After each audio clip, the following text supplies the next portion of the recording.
Hello everyone, कैसे हैं आप सब लोग। आई होप आप सब बहुत अच्छे होंगे और बहुत अच्छे से अपने एग्जाम्स की प्रिपरेशन कर रहे होंगे। आप लोगों की प्रिपरेशन को बूस्ट अप करने के लिए हम लोग लेके आए ये रिवीजन सीरीज, जिसमें हम सारे चैप्टर्स कवर करेंगे। आज हम जो चैप्टर रिवाइज करेंगे उसका नाम है input tax credit. Exam point of view से ये चैप्टर काफी इंपॉर्टेंट है और इस क्लास में मैं जो नोट्स यूज करूंगी वो बिल्कुल फ्री ऑफ कॉस्ट अवेलेबल है। डिस्क्रिप्शन में आपको एक लिंक मिलेगी, आप लिंक पे जाके नोट्स को डाउनलोड कर सकते हैं। अब चलते हैं हमारे चैप्टर की तरफ। सबसे पहले ये देखते हैं कि आईटीसी होता क्या है। देखो, जब भी आप कोई परचेज करते हो, उसके ऊपर जो आप टैक्स पे कर देते हो उस टैक्स का आप क्रेडिट ले सकते हो। उस क्रेडिट को कहते हैं इनपुट टैक्स क्रेडिट। एग्जाम्पल लेते हैं, हमारा यहाँ पे होलसेलर है। होलसेलर ने सामान सेल किया रिटेलर को, जिसका प्राइस था 100 रुपीज। उसने जीएसटी ऐड किया 18 रुपीज का और टोटल 118 का जीएस वो बिल इश्यू कर दिया रिटेलर को। रिटेलर ने 118 की पेमेंट कर दी होलसेलर को। ठीक है जी, यहां तक ट्रांजेक्शन हमारी सिंपल थी। होलसेलर के लिए ये ट्रांजेक्शन जो थी वो सेल्स थी और रिटेलर के लिए क्या थी, रिटेलर ने परचेज की थी। रिटेलर के लिए परचेज थी। अब रिटेलर गया आगे सामान सेल करने के लिए, उसने फाइनल कस्टमर को सामान सेल किया। उसने ये जो 100 का प्राइस था उसे चेंज करके कर दिया 150, 27 का जीएसटी ऐड किया और 117 का बिल इशू कर दिया फाइनल कस्टमर को। अब जब जीएसटी गवर्नमेंट को पे करने की बात आई तो होलसेलर ने गवर्नमेंट से कहा, गवर्नमेंट मैंने 18 रुपीज का जीएसटी कलेक्ट किया है रिटेलर से, आप 18 रुपीज का जीएसटी मुझसे ले लो। होलसेलर गया, होलसेलर ने 18 रुपीज का जीएसटी गवर्नमेंट को डिपॉजिट कर दिया। अब बारी आई रिटेलर की। रिटेलर गवर्नमेंट के पास गया जीएसटी पे करने के लिए। उसने कहा कि गवर्नमेंट, मैंने 27 रुपीज का जो मैंने सेल्स करी है उसके ऊपर 27 रुपीज का जीएसटी कलेक्ट किया है कस्टमर से, लेकिन 18 रुपीज का जीएसटी ना मैं ऑलरेडी पे कर चुका हूँ। 18 रुपीज का जीएसटी मैं ऑलरेडी पे कर चुका हूँ जब मैंने परचेज करी थी उस टाइम पे। तो वो माइनस करता है 18 रुपीज और 9 रुपीज गवर्नमेंट को जीएसटी पे कर देता है। अब उसने ये जो 18 रुपीज माइनस किया, इस माइनस करने को कहते हैं कि उसने आईटीसी ले लिया। उसने क्या किया, इनपुट टैक्स क्रेडिट ले लिया। किस चीज पे, जो उसने परचेज करी थी, परचेज करते टाइम उसने जो टैक्स पे किया था वो उसने माइनस कर दिया। इस माइनस करने को कहते हैं आईटीसी लेना। ठीक है जी, अब चलते हैं आगे। यहाँ पे मुझे आपको 3 डेफिनेशंस पढ़ानी है। सबसे पहली डेफिनेशन हम पढ़ेंगे इनपुट गुड्स की। इनपुट गुड्स होते हैं any goods other than capital goods जो पीएनएल को इम्पैक्ट करें और बिजनेस के लिए यूज हो रहे होंगे। इनपुट सर्विसेज, एनी सर्विसेज जो पीएनएल को इम्पैक्ट करती हैं और बिजनेस के लिए यूज हो रही होती हैं। कैपिटल गुड्स वो गुड्स होते हैं जो बिजनेस के लिए यूज होते हैं, जिनकी लाइफ मोर देन 1 ईयर होती है और जो बैलेंस शीट को इम्पैक्ट करते हैं। Input goods and input services जो होते हैं वो पीएनएल को इम्पैक्ट करते हैं और कैपिटल गुड्स जो होते हैं आपके बैलेंस शीट को इम्पैक्ट करते हैं, लेकिन ये तीनों बिजनेस के लिए यूज होने चाहिए। ठीक है जी, चलते हैं हम आगे हमारे नेक्स्ट टॉपिक की तरफ, जो हमारा है यूटिलाइजेशन ऑफ आईटीसी। आईटीसी हमें यूटिलाइज कैसे करना होता है।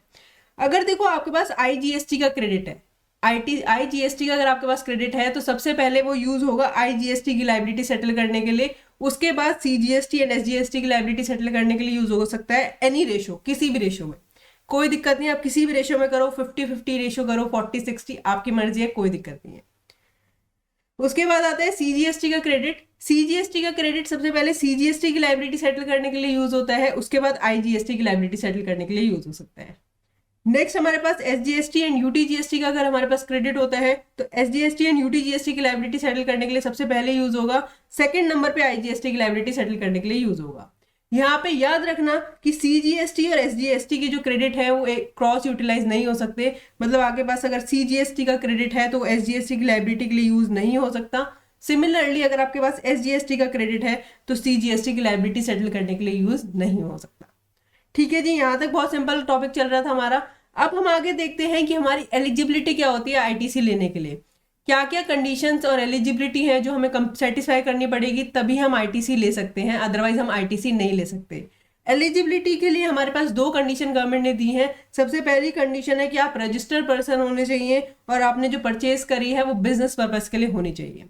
आप रजिस्टर्ड पर्सन होने चाहिए और बिजनेस पर्पज के लिए आपने परचेज करी हो, पर्सनल यूज के लिए नहीं करी हो। ये लैपटॉप है, अगर ये लैपटॉप मैं बिजनेस के लिए यूज कर रही हूँ तो मैं आईटीसी ले सकती हूँ, लेकिन अगर मैं पर्सनल यूज के लिए परचेज कर रही हूँ तो मैं आईटीसी के लिए एलिजिबल नहीं होंगी। ठीक है जी, चलते हैं आगे हमारे और कंडीशंस की तरफ। अब हमें पढ़नी है conditions for availment of ITC. सबसे पहली जो हमारी कंडीशन है वो ये है कि आपको इनवॉइस इश्यू हो मतलब रिसीव हो जाना चाहिए। एंड सेकेंड कंडीशन आपकी है कि आपको गुड्स एंड सर्विसेज रिसीव हो जाने चाहिए। आपको टैक्स इनवॉइस रिसीव हो जाना चाहिए और आपको गुड्स एंड सर्विसेज रिसीव हो जाने चाहिए। अब टैक्स इनवॉइस वाले में एक कैच है कि या तो डेबिट नोट, रिवाइज इनवॉइस या बिल ऑफ एंट्री, इनमें से जो सा भी डॉक्यूमेंट उस ट्रांजेक्शन में लगता है वो डॉक्यूमेंट आपको रिसीव हो जाना चाहिए। इन डॉक्यूमेंट्स में मिनिमम ये 5 चीजें मेंशन होनी चाहिए। इसके एडिशन में कोई चीज मेंशन होगी तो कोई दिक्कत नहीं है, मिनिमम ये 5 चीजें होनी चाहिए। क्या क्या होना चाहिए? टैक्स की डिटेल होनी चाहिए, गुड्स एंड सर्विसेज का description, value of supply, place of supply and GSTIN, ये 5 चीजें मेंशन होनी चाहिए। तो सबसे पहले हमारी कंडीशंस क्या है? हमारे IT से लेने के लिए हमें हमारा जो है इनवॉइस ही रिसीव हो जाना चाहिए और हमें गुड्स एंड सर्विसेज रिसीव हो जाने चाहिए, दोनों चीजें रिसीव हो जानी चाहिए। थर्ड कंडीशन हमारी है कि जो हमारा क्रेडिट है वो हमारे GSTR 2B में शो करना चाहिए। GSTR 2B में हमारा क्रेडिट रिफ्लेक्ट होना चाहिए। GSTR 2B में हमारा क्रेडिट कब रिफ्लेक्ट होता है? जब हमारा जो सप्लायर है वो अपनी GSTR 1 फाइल कर देता है। हमारा सप्लायर जो है जिसे हमने परचेज किया है, जब वो अपनी GSTR 1 सबमिट कर देता है उसके बाद हमारी GSTR 2B में अमाउंट रिफ्लेक्ट होता है। उसके बाद नेक्स्ट पॉइंट हमारे पास है bill to ship to model का। देखो bill to ship to model में एग्जाम्पल लो आप। यहाँ पे एग्जाम्पल ऐसे लेते हैं कि यहाँ पे मिस्टर ए है, यहाँ पे मिस्टर बी है, मिस्टर सी है। मिस्टर ए ने मिस्टर बी को ऑर्डर दिया है और उन्होंने मिस्टर बी से कहा है कि जो डिलीवरी करनी है सीधे मिस्टर सी के पास करनी है। तो मिस्टर ए को क्रेडिट कब मिलेगा? जब मिस्टर सी को गुड्स डिलीवर हो जाएंगे ना, तो एज्यूम कर लिया जाएगा कि मिस्टर ए को ही डिलीवर हो गए हैं और तब वो क्रेडिट ले सकते हैं। तो bill to ship to model में जब भी हमारी थर्ड पार्टी जो मिस्टर सी है, जब उन्हें गुड्स रिसीव हो जाएंगे तो मान लिया जाएगा कि मिस्टर ए को गुड्स रिसीव हो गए। नेक्स्ट पॉइंट हमारे पास है कि अगर आपका सप्लायर जो है वो रिस्ट्रिक्टेड है अंडर सेक्शन 38, तो आपको ITC नहीं मिलेगा। एग्जाम्पल लेते हैं, यहाँ पे मिस्टर ए है, यहाँ पे मिस्टर बी है। मिस्टर ए ने मिस्टर बी को सामान सेल किया है तो इनके लिए परचेज हो गई।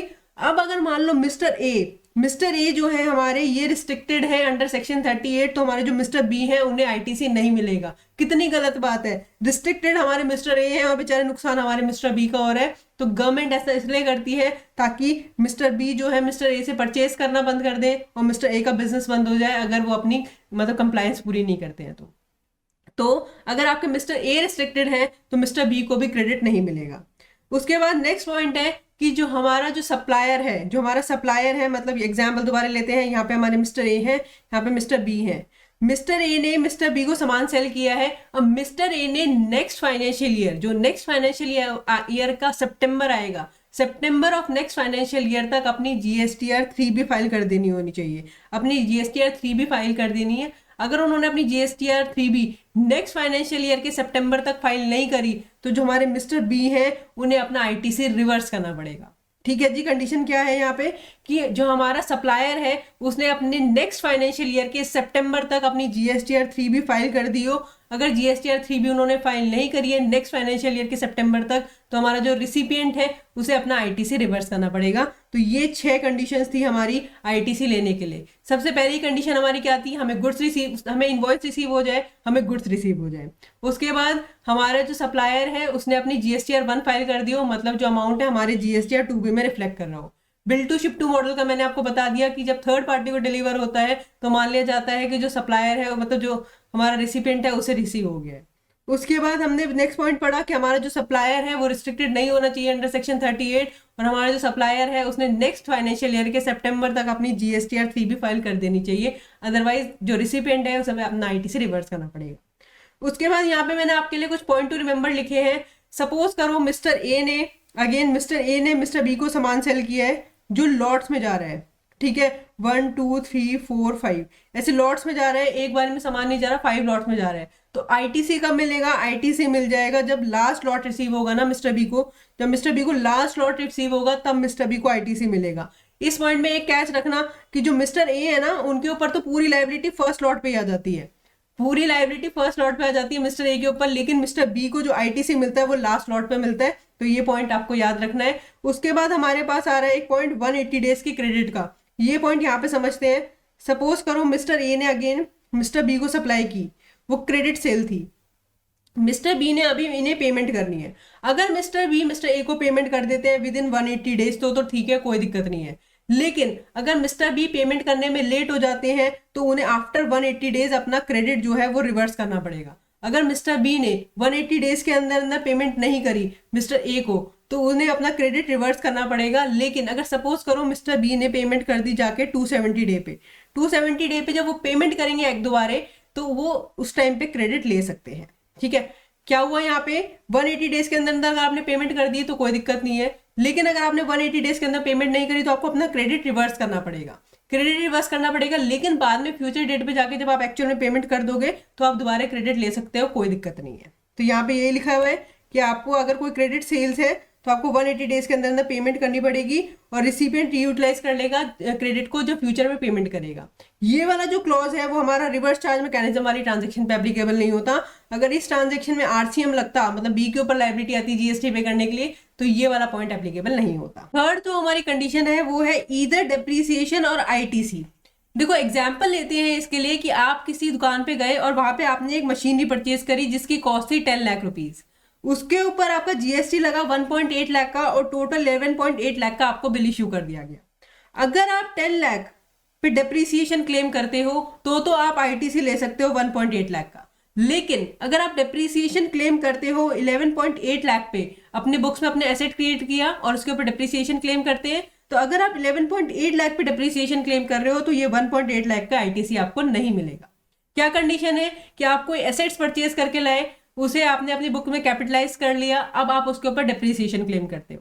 अगर आप डेप्रिसिएशन 10 लाख पे क्लेम करोगे तो ठीक है, आपको 1.8 लाख का जो आपने आईटीसी है वो आपको मिल जाएगा। लेकिन अगर आपने डेप्रिसिएशन पूरे अमाउंट पे 11.8 लाख पे क्लेम कर लिया तो आपको आईटीसी नहीं मिलेगा। नेक्स्ट हमारे पास कंडीशन है कि जो आपको आईटीसी है वो आप आईटीसी अवेल कब तक कर सकते हो। देखो दो चीजें होती हैं, एक होता है आपका आईटीसी अवेल करना, एक होता है आईटीसी यूटिलाइज करना। यूटिलाइज तो आप कभी भी कर सकते हो, लेकिन अवेल करने की आपके ऊपर लिमिट है। आईटीसी आप कब तक अवेल कर सकते हो, नेक्स्ट फाइनेंशियल ईयर जो आएगा उसके 30 नवंबर या फिर जब आप एक्चुअली एनुअल रिटर्न फाइल कर रहे हो, विच एवर इज अर्लियर। ठीक है जी, नेक्स्ट फाइनेंशियल ईयर जब आएगा उसका 30 नवंबर और जिस दिन आप एक्चुअली एनुअल रिटर्न फाइल कर रहे हो, विच एवर इज अर्लियर तक आप आईटीसी क्लेम कर सकते हो। ठीक है जी, अब सपोज करो यहाँ एक ये जो लास्ट पॉइंट है इसके लिए एग्जाम्पल लेते हैं कि हमारे मिस्टर ए हैं, मिस्टर बी हैं। मिस्टर ए को जीएसटी डिपार्टमेंट ने एक नोटिस भेजा और उन्होंने कहा कि आपके ऊपर लायबिलिटी आ रही है इतनी जीएसटी पे करने की। मिस्टर ए ने वो जो अमाउंट है जीएसटी का वो रिकवर कर लिया मिस्टर बी से, उन्हें डेबिट नोट इशू करा और मिस्टर बी से अमाउंट परचेज कर लिया। तो ऐसा जो अमाउंट है जो बिकॉज ऑफ पे डिमांड की वजह से जो पे ऑफ हुआ है उसका आईटीसी नहीं मिलता है, तो इस अमाउंट का मिस्टर बी को आईटीसी नहीं मिलेगा। ठीक है जी, ये पॉइंट याद रखना। अब चलते हैं आगे। अब हमें पढ़ना है main topic block credit. Block credit देखो बहुत सिंपल है, एक एक करके सारी ट्रांजेक्शन पढ़ेंगे। सबसे पहला पॉइंट जो हमारे ब्लॉक क्रेडिट में आता है कि जब भी कोई मोटर व्हीकल आप परचेज करते हो या किसी मोटर व्हीकल का इंश्योरेंस लेते हो, सर्विसिंग कराते हो, रिपेयर, मेंटेनेंस, लाइसेंस, रेंटिंग या हायर, इनमें से कुछ भी करते हो किसी भी मोटर व्हीकल में याद रखना सिर्फ कार्स नहीं आती, बाइक, स्कूटी वगैरह भी आती हैं जिनका 25 सीसी से ज्यादा का इंजन होता है, वो सारी हमारी मोटर व्हीकल में क्लासीफाई होती है। अगर कोई भी मोटर व्हीकल है वो आप परचेज करते हो, insurance, servicing, repair, maintenance, licence, renting, hiring, कुछ भी करते हो किसी भी मोटर व्हीकल का, तो उसमें आपको सबसे पहले चेक करना है कि वो जो मोटर व्हीकल है वो किस चीज के लिए यूज होगी। क्या वो गुड्स ट्रांसपोर्टेशन के लिए डिजाइन की गई है या पैसेंजर ट्रांसपोर्टेशन के लिए डिजाइन की गई है। अगर गुड्स ट्रांसपोर्टेशन के लिए डिजाइन करी गई है तो उसका आईटीसी आपको मिल जाएगा, कोई दिक्कत वाली बात नहीं है। लेकिन अगर वो पैसेंजर ट्रांसपोर्टेशन के लिए डिजाइन की गई है तो उसमें आपको देखना है कि उसकी सीटिंग कैपेसिटी कितनी है। अगर सीटिंग कैपेसिटी मोर देन 13 की है तो आपको आईटीसी अवेलेबल हो जाएगा। लेकिन अगर आपकी सीटिंग कैपेसिटी लेस देन 13 की है, लेस देन सीटिंग की कैपेसिटी जो है आपकी लेस देन 13 पीपल की है, और वो जो आपकी जो कार है, मोटर व्हीकल जो है वो यूज हो रही है इन 3 बिजनेसेस के लिए, यूज हो रही है, तो आपको आईटीसी मिल जाएगा, अदरवाइज आपको आईटीसी नहीं मिलेगा। कौन कौन से 3 चीजों के लिए यूज हो रही है? फर्दर सप्लाई के लिए, सपोज करो आप टाटा नैनो लेके आए और टाटा नैनो ही सेल कर रहे हो, जो कार परचेज करके लाए उसे ही सेल कर रहे हो, फर्दर सप्लाई कर रहे हो। सेकंड, आप पैसेंजर ट्रांसपोर्टेशन की सर्विस दे रहे हो या फिर आप कार चलाना सिखा रहे हो, ड्राइविंग ट्रेनिंग जो होती है ना, ट्रेनिंग होती है ड्राइविंग की, वो वाली ट्रेनिंग दे रहे हो। अगर इन 3 बिजनेस के लिए यूज कर रहे हो तो आपको आईटीसी मिल जाएगा, लेकिन अदरवाइज कोई और बिजनेस के लिए यूज कर रहे हो तो आपको आईटीसी नहीं मिलेगा। एग्जाम्पल लेते हैं, आप टाटा पंच लेके आए हो, आप लेके आ गए, आपकी सीए प्रैक्टिस है। अब सीए प्रैक्टिस भी तो बिजनेस है। अब आप ये नहीं कह सकते, अब आप कह रहे हो कि मैं तो बिजनेस के लिए यूज कर रहा हूँ, मैं आईटीसी लूंगा, उसकी सीटिंग कैपेसिटी लेस देन 13 की है तो आपको आईटीसी नहीं मिलेगा। कोई भी मोटर व्हीकल जिसकी सीटिंग कैपेसिटी लेस देन 13 है, अगर वो इन 3 बिजनेस के लिए यूज होती है तभी आईटीसी मिलता है, अदरवाइज आईटीसी नहीं मिलता। ये पॉइंट याद रखना। इंस्टीट्यूट कैसे कंफ्यूज करता है बच्चों को, वो कहता है ऐसी कार है जिसकी सीटिंग कैपेसिटी लेस देन 13 की है लेकिन वो बिजनेस के लिए यूज हो रही है, क्या आईटीसी मिल जाएगा? अगर इन 3 बिजनेस के लिए यूज होगी तभी आईटीसी मिलेगा, अदरवाइज आईटीसी नहीं मिलेगा। देखो चार्ट फॉर्मेट में बहुत सिंप्लीफाई मैंने आपको पढ़ा दिया, एक और बार रिवाइज करा देती हूँ। जब भी हम कोई मोटर व्हीकल परचेज करते हैं, इंश्योरेंस लेते हैं, service, repair, maintenance, licence, renting, hiring, कुछ भी करते हैं किसी भी मोटर व्हीकल का, अगर वो गुड्स ट्रांसपोर्टेशन के लिए यूज होती है तो उस पर आईटीसी आपको मिल जाता है। अगर वो पैसेंजर ट्रांसपोर्टेशन के लिए यूज होती है और उसकी सीटिंग कैपेसिटी मोर देन 13 की होती है तो आपको फुल आईटीसी मिल जाता है, कोई दिक्कत नहीं है। लेकिन अगर आपकी सीटिंग कैपेसिटी उसकी लेस देन 13 की होती है तो उसमें आपको देखना है क्या वो इन 3 बिजनेस के लिए यूज होती है। अगर इन 3 बिजनेस के लिए यूज होगी तो आपको आईटीसी मिल जाएगा, अदरवाइज आईटीसी नहीं मिलेगा। तीन चीजें क्या, या तो फर्दर सप्लाई के लिए, पैसेंजर ट्रांसपोर्टेशन के लिए, या ड्राइविंग ट्रेनिंग के लिए। ठीक है जी, अब चलते हैं नेक्स्ट टॉपिक की तरफ, नेक्स्ट पॉइंट की तरफ। नेक्स्ट पॉइंट हमारा है सेम पॉइंट जैसे हमने वहां पे पढ़ा, ऑलमोस्ट सेम पॉइंट वैसे ही है। ये क्या है? Vessel and aircraft. जब भी आप कोई वेसल एंड एयरक्राफ्ट परचेज करते हैं, उसका insurance, service, repair, maintenance, licence, renting, hiring, कुछ भी करते हैं वेसल या एयरक्राफ्ट का, तो अगर वो गुड्स के लिए यूज होता है तो आईटीसी आपको मिल जाएगा। अगर वो पैसेंजर ट्रांसपोर्टेशन के लिए यूज किया जाता है तो उसमें अगर वो इन 3 चीजों के लिए यूज हो रहा है तो आपको आईटीसी मिलेगा, अदरवाइज आईटीसी नहीं मिलेगा। 3 चीजें क्या है, हमने वहां पे जो पढ़ी थी सेम वही है। फर्दर सप्लाई के लिए, पैसेंजर ट्रांसपोर्टेशन के लिए, या फिर ड्राइविंग ट्रेनिंग के लिए, अगर इन तीनों के लिए यूज हो रहा है तभी आपको आईटीसी मिलेगा, अदरवाइज आईटीसी नहीं मिलेगा। नेक्स्ट पॉइंट हमारे पास है कि अगर आपका जो सप्लायर है जिससे आपने परचेज करा है उसने कंपोजिशन स्कीम ऑप्ट कर रखी है तब भी आईटीसी नहीं मिलता। एनआरटीपी, जो एनआरटीपी है, एनआरटीपी देखो जो होते हैं ऐसे समझते हैं, जो एनआरटीपी होते हैं उनके पास 2 तरह के गुड्स होते हैं। एक होते हैं इंपोर्टेड गुड्स जो इंडिया मतलब वो फॉरेन से अपने साथ लेके आते हैं, और एक गुड्स होते हैं जो परचेज करते हैं, वो परचेज इन इंडिया। ठीक है, 2 तरह के गुड्स होते हैं उनके पास, एक जो फॉरेन से खुद इंपोर्ट करके लेके आते हैं, और सेकंड होते हैं जो इंडिया में आके परचेज करते हैं। जो फॉरेन से लेके आते हैं उनका तो उन्हें आईटीसी मिल जाता है लेकिन इनका आईटीसी नहीं मिलता है। तो ये पॉइंट याद रखना आप कि जो एनआरटीपी है उन्हें इंपोर्टेड गुड्स पे तो उन्हें आईटीसी मिल जाता है लेकिन इंडिया में आके जो गुड्स परचेज करते हैं उनका आईटीसी उन्हें नहीं मिलता है। नेक्स्ट पॉइंट हमारे पास है कि अगर आपने कोई भी गुड्स एंड सर्विसेज परचेज करे हैं फॉर सीएसआर एक्टिविटी, आपको सीएसआर एक्टिविटीज आपने लॉ में पढ़ा होगा कि सीएसआर एक्टिविटी में कंपनीज को कंट्रीब्यूट करना पड़ता है, तो अगर कोई भी गुड्स एंड सर्विसेज आप परचेज कर रहे हैं फॉर सीएसआर एक्टिविटीज तो उनका भी आपको आईटीसी नहीं मिलेगा। अगर आपने कोई भी गुड्स एंड सर्विसेज परचेज करे हैं फॉर पर्सनल यूज तब भी आईटीसी नहीं मिलेगा। उसके बाद अगर आपके पास कोई गुड्स है जो आपके लॉस्ट हो गए, डिस्ट्रॉय हो गए, स्टोल हो गए या रिटर्न ऑफ हो गए, चाहे तो आपके खो गए हैं या फिर डिस्ट्रॉय हो गए, चोरी हो गए, कुछ भी हो गए इनमें से, तो उनका आईटीसी आपको नहीं मिलता है। लेकिन अगर आप आईटीसी ऑलरेडी ले चुके हो, मान लो जब गुड्स डिस्ट्रॉय हुए उससे पहले आप आईटीसी ले चुके थे, तो आपको आईटीसी रिवर्स करना पड़ेगा। विद दिस यहाँ पे हमने बहुत सारे पॉइंट्स पढ़ लिए। अब एक और पॉइंट आया हमारे पास कि ये जो 3 चीजें दे रखी हैं ये इनएलिजिबल होती हैं आईटीसी लेने के लिए। सबसे पहले सेकंड पॉइंट पढ़ते हैं, मेंबर, अगर आपने किसी भी क्लब, हेल्थ, फिटनेस सेंटर की मेंबरशिप ले रखी है तो आप आईटीसी नहीं ले सकते हैं। आपने किसी जिम की मेंबरशिप ले रखी है, किसी डांस क्लास की आपने मेंबरशिप ले रखी है तो उसका आईटीसी आपको नहीं मिलता है। अगर आप अपने एम्प्लॉयज को कोई ट्रेवल बेनिफिट देते हैं तो उसका भी आईटीसी आपको नहीं मिलता है।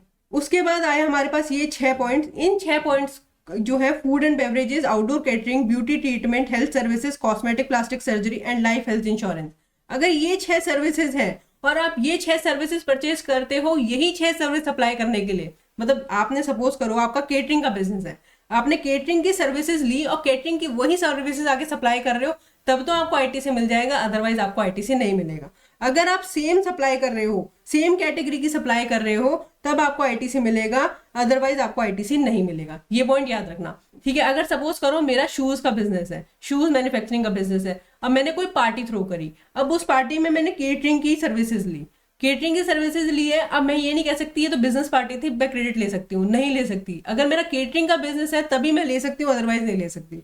अगर ये जो 6 सर्विसेज है, ये 6 सर्विसेज जो है आपने ली हैं सेम सप्लाई करने के लिए, सेम कैटेगरी में सप्लाई करने के लिए, तब तो आपको आईटीसी मिलेगा, अदरवाइज आपको आईटीसी नहीं मिलेगा। अब याद रखना ऊपर ये जो 3 पॉइंट्स मेंशन है, इन 3 पॉइंट्स में अगर कोई भी ऑब्लिगेशन आपके ऊपर आ रही है बिकॉज ऑफ लॉ, किसी लॉ ने मैंडेटरी कर रखा है कि आपको ये चीज करनी पड़ेगी, अगर उसकी वजह से आप कर रहे हो तो आपको आईटीसी मिल जाएगा। अगर किसी ऑब्लिगेशन है बिकॉज ऑफ एनी लॉ तो आपको आईटीसी मिल जाता है। नेक्स्ट हमारे पास है गुड्स एंड सर्विसेज। देखो अगर आपने कोई भी गुड्स एंड सर्विसेज परचेज करे for construction, fabrication, completion, repair and renovation of immovable property. Suppose करो आप एक बिल्डिंग बना रहे हो, उसके लिए आपने सीमेंट परचेज करा या फिर आपने लेबर की सर्विस ली, कोई भी गुड्स एंड सर्विसेज आपने परचेज करे, किस लिए? कंस्ट्रक्शन, फैब्रिकेशन, कंप्लीशन, रिपेयर या रिनोवेशन किसकी? इमूवेबल प्रॉपर्टी की। तो क्या उसका आपको आईटी से मिलेगा? उसमें आपको सबसे पहले ये चेक करना है कि जो उसकी कॉस्ट है वो आप अपनी बुक्स में कैपिटलाइज करते हो या पीएनएल में रिकॉर्ड करते हो। अगर आप उनकी कॉस्ट अपने बुक्स में कैपिटलाइज करते हो तो आपको आईटी से नहीं मिलेगा, लेकिन अगर पीएनएल में रिकॉर्ड करते हो तो आपको आईटी से मिल जाएगा। ये पॉइंट याद रखना कि अगर आप उसकी इमूवेबल प्रॉपर्टी की जो भी आपने एक्सपेंस कराया, कंस्ट्रक्शन कराई, फैब्रिकेशन, कंप्लीशन जो भी कराया, उसकी कॉस्ट अपनी बुक्स में अगर आप पीएनएल में रिकॉर्ड करते हो तो आपको आईटी से मिलता है, बैलेंस शीट में रिकॉर्ड करते हो तो आईटी से नहीं मिलता है। नेक्स्ट यहाँ पे हमारे पास आता है, अगर आप कोई भी गुड्स एंड सर्विसेज परचेज करते हो for construction, fabrication, completion, repair of plant and machinery, तो उस पर आपको आईटी से मिल जाता है। किसके लिए करते हो? Construction, fabrication, completion, repair of plant and machinery, तो उस पर आपको आईटी से मिलता है। उसके बाद प्लांट एंड मशीनरी में क्या क्या आता है? प्लांट एंड मशीनरी में इक्विपमेंट एंड मशीनरीज आती हैं, ऐसी मशीनरी भी आ सकती हैं जो अटैच है अर्थ से। प्लांट एंड मशीनरी में ये 3 चीजें स्पेसिफिकली एक्सक्लूड करी गई हैं। कौन कौन सी? Land and building, telecommunication tower and pipeline laid outside the business premises. ये तीनों प्लांट एंड मशीनरी की डेफिनेशन में नहीं आती है, ये याद रखना। उसके बाद यहाँ पे इस पॉइंट के साथ हमने अपना कंप्लीट करा है ब्लॉक क्रेडिट। अब हम चलते हैं हमारे नेक्स्ट टॉपिक की तरफ, जो कि है availment of credit in case of conversion. इस टॉपिक में जो हमारा फर्स्ट पॉइंट आता है वो आता है unregistered person become liable for registration. कोई इंडिविजुअल था, कोई पर्सन था जो अभी तक जीएसटी में अनरजिस्टर्ड था, लेकिन अब वो जीएसटी में लायबल हो गया रजिस्ट्रेशन लेने के लिए। अब जब वो जीएसटी में रजिस्ट्रेशन लेंगे तो उन्हें अब जितने भी अब वो जीएसटी के जो भी अपने इनवॉइस इशू करेंगे उन पे उन्हें जीएसटी लगाना पड़ेगा। लेकिन उनके पास जो एग्जिस्टिंग स्टॉक पड़ा है, जो गोडाउन में उनके वेयर हाउस में जो भी स्टॉक पड़ा हुआ है, क्या उसका क्रेडिट मिलता है या नहीं मिलता, वो देखते हैं यहाँ पे।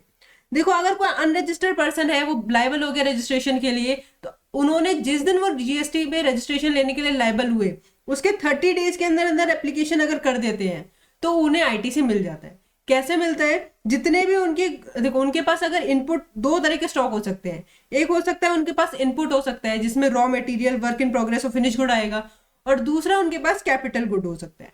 अगर कोई कैपिटल गुड्स है तो उनका आईटीसी उन्हें नहीं मिलेगा, कैपिटल गुड्स के लिए गवर्नमेंट मना करती है। लेकिन अगर कोई इनपुट इन स्टॉक है, इनपुट मैंने आपको डेफिनेशन पढ़ाई थी जो पीएनएल को इम्पैक्ट करते हैं, जो रॉ मटेरियल हो गए, वर्क इन प्रोग्रेस हो गए, फिनिश गुड्स हो गए, ऐसी जो चीजें होती हैं उनका आईटीसी उन्हें मिल जाता है, प्रोवाइडेड कि जो आपके वेयर हाउस में है वो 1 ईयर या लेस देन 1 ईयर से होने चाहिए। अगर वो 1 ईयर या लेस देन 1 ईयर से आपके वेयर हाउस में आपके पास स्टॉक में है तो आपको आईटीसी मिल जाएगा। अगर कोई गुड्स है जो 4 साल से आपके वेयर हाउस में पड़ा है तो उसका आईटीसी आपको नहीं मिलेगा। जो मोर देन 1 ईयर से आपके पास स्टॉक में है उनका आईटीसी आपको नहीं मिलता है। लेकिन आप जिस दिन लायबल हुए रजिस्ट्रेशन के, उसके आफ्टर 30 डेज आपने रजिस्ट्रेशन के लिए अप्लाई किया तो आपको कोई भी स्टॉक का आईटीसी नहीं मिलेगा, ये चीज याद रखना। और आपके ऊपर जो जीएसटी पे करने की लायबिलिटी आ जाएगी ना, वो उस दिन से आ जाएगी जिस दिन आप लायबल हुए थे। देखो कितना स्ट्रिक्ट रूल है, आपको आईटीसी भी नहीं मिलेगा लेकिन लायबिलिटी आपके ऊपर आ जाएगी जिस दिन आप लायबल हुए थे वहां से। तो भैया प्यार से आराम से 30 डेज के अंदर अंदर अप्लाई कर देना।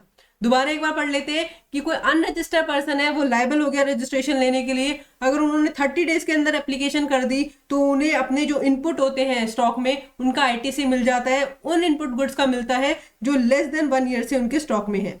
ठीक है, लेस देन 1 ईयर से जो गोडाउन में है उनका आपको आईटीसी मिल जाएगा। जो मोर देन 1 ईयर के लिए से है उनका आईटीसी नहीं मिलता है, और कैपिटल गुड्स का कोई आईटीसी नहीं मिलता। लेकिन अगर आपने आफ्टर 30 डेज एप्लीकेशन करी तो आपको किसी का भी कोई भी स्टॉक का कोई आईटीसी नहीं दिया जाएगा, और ऊपर से आपके ऊपर लायबिलिटी उस दिन से आ जाएगी जिस दिन आप लायबल हुए थे।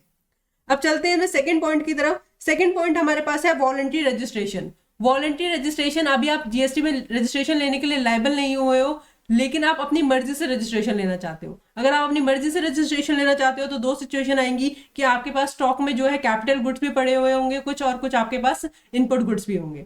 इनपुट जो होंगे उनका आपको आईटीसी मिल जाएगा, उन इनपुट्स का मिलेगा जो लेस देन 1 ईयर या लेस देन 1 ईयर से आपके स्टॉक में है, उनका आईटीसी आपको मिल जाएगा। जो मोर देन 1 ईयर से आपके पास स्टॉक में है उनका आपको कोई आईटीसी नहीं मिलेगा। 1 ईयर कहां से काउंट होगा? 1 year from the date of RC. जिस दिन आपकी आरसी पे जो डेट आई है, आरसी जिस डेट पे आई है उस डेट से बैक 1 ईयर पे जाओगे, वहां तक आपको स्टॉक का क्रेडिट मिल जाएगा। अदरवाइज जो मोर देन 1 ईयर है वहां का आपको कोई आईटीसी नहीं दिया जाएगा। कैपिटल गुड्स का आपको आईटीसी नहीं दिया जाएगा इस केस में भी। थर्ड केस यहाँ पे आता है कि सपोज करो कोई हमारा रजिस्टर्ड पर्सन है जिसने कंपोजिशन स्कीम में रजिस्ट्रेशन ले रखा है, किस में ले रखा है, कंपोजिशन स्कीम में, और कंपोजिशन स्कीम से अब वो बाहर आना चाहते हैं, वो नॉर्मल स्कीम में आना चाहते हैं। और सेकंड केस आपका हो सकता है कि अभी तक कोई पर्सन है जो एग्जम्प्ट गुड सप्लाई करता था, लेकिन अब उनके ऊपर टैक्स लग गया, अब वो टैक्सेबल गुड सप्लाई करना चाहते हैं। तो अगर ये दोनों सिचुएशन आती हैं तो यहाँ पे डिफरेंस क्या है, यहाँ पे आपको कैपिटल गुड्स का भी आपको आईटी से मिल जाता है। तो सबसे पहले इनपुट का पढ़ते हैं। देखो इनपुट का सेम है, हर सिचुएशन में सेम आ रहा है कि जो इनपुट आपके 1 ईयर या लेस देन 1 ईयर से आपके स्टॉक में है उनका आईटीसी आपको मिल जाएगा, जो मोर देन 1 ईयर से आपके स्टॉक में है उनका आईटीसी आपको नहीं मिलेगा।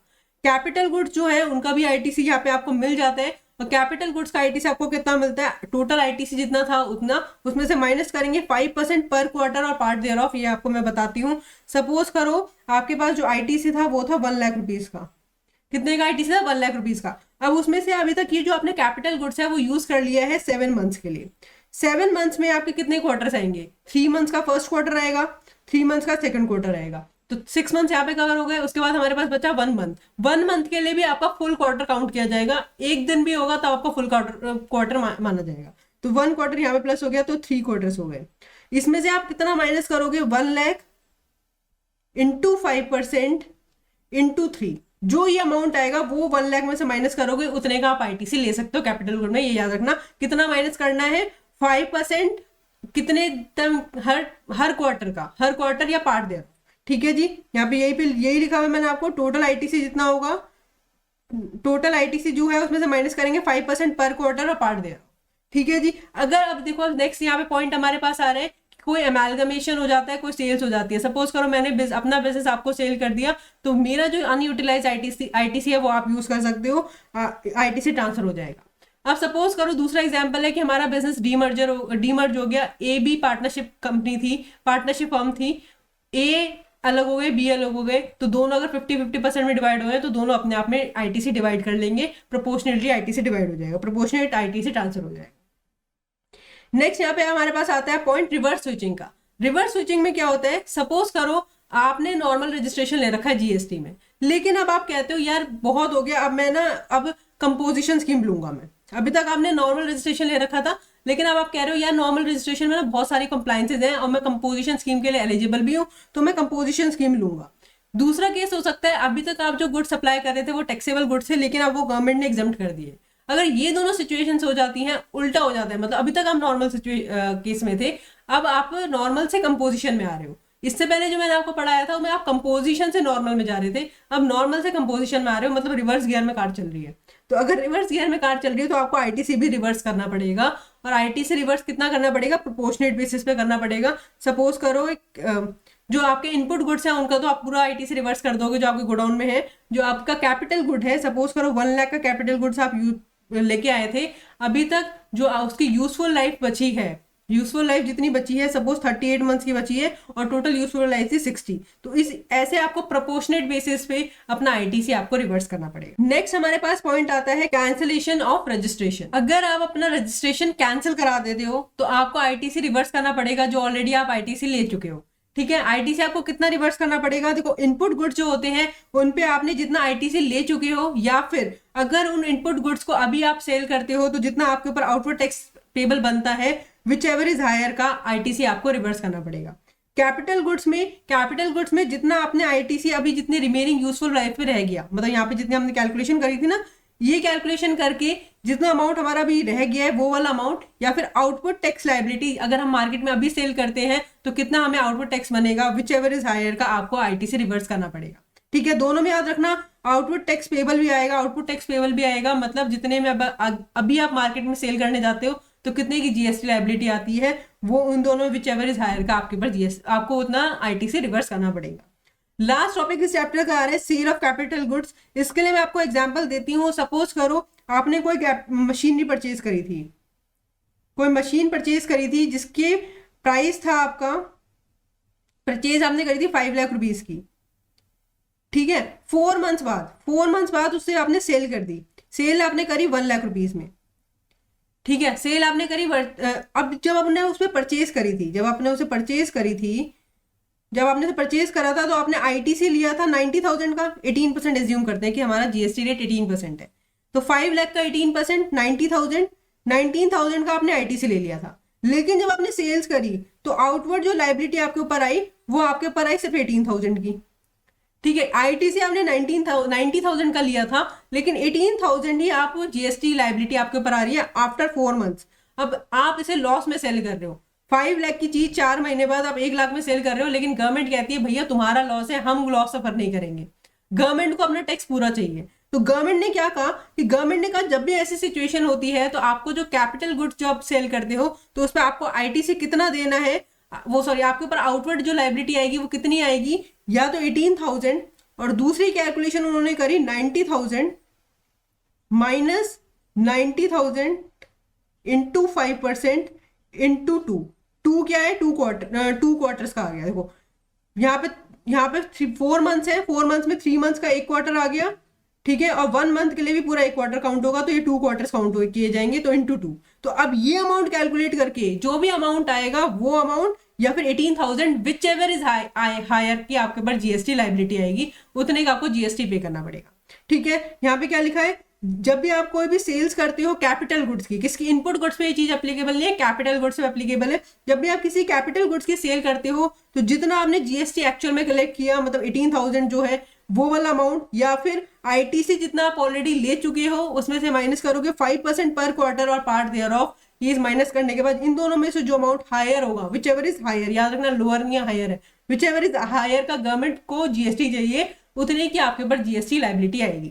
ठीक है, यहाँ पे मोस्ट प्रोबेबली ये अमाउंट कैलकुलेट करके जो अमाउंट आएगा वो हायर आएगा, आई गेस 81,000 आएगा, चेक कर लेना आप लोग कैलकुलेशन, 81,000 अमाउंट आएगा, तो 81,000 18,000 विच एवर इज हायर, मतलब 81,000 की आपके ऊपर जीएसटी लाइबिलिटी आएगी। ये वाला जो रूल है ये हमारे डाइस, जिग्स, फिक्चर्स या ब्रिक्स जो होते हैं इन सब पे एप्लीकेबल नहीं होता। नाउ विद दिस मैंने इस चैप्टर के सारे टॉपिक्स आपको रिवाइज करा दिए हैं। देखो ये जो हमारे नोट्स है ना, ये आप लोगों के लिए बहुत ज्यादा सिंप्लीफाई किए गए हैं। सारे नोट्स जो है हमारे चार्ट फॉर्मेट में, कहीं पे भी हमने बड़ा बड़ा पैराग्राफ नहीं लिखा है। सिर्फ जीएसटी में नहीं, डायरेक्ट टैक्स में भी ऋत्विक सर ने सब्जेक्ट बहुत ज्यादा सिंप्लीफाई कर लिया आप लोगों के लिए। ये जो रिवीजन सीरीज है ये आप लोगों के हेल्प के लिए बनाई गई है, और ये जो नोट्स है बिल्कुल फ्री ऑफ कॉस्ट अवेलेबल है। प्लीज इन नोट्स का पूरा बेनिफिट लीजिए, क्योंकि जो नोट्स है ना ये आप लास्ट डे एग्जाम से 1 दिन पहले पूरे रिवाइज कर सकते हैं, इतने सिंप्लीफाई हमने नोट्स कर दिए आप लोगों के लिए। इसी तरह आप सारे चैप्टर रिवाइज करते रहिए। इस क्लास को यहाँ पे एंड करते हैं। Thank you everyone, have a nice day, bye bye.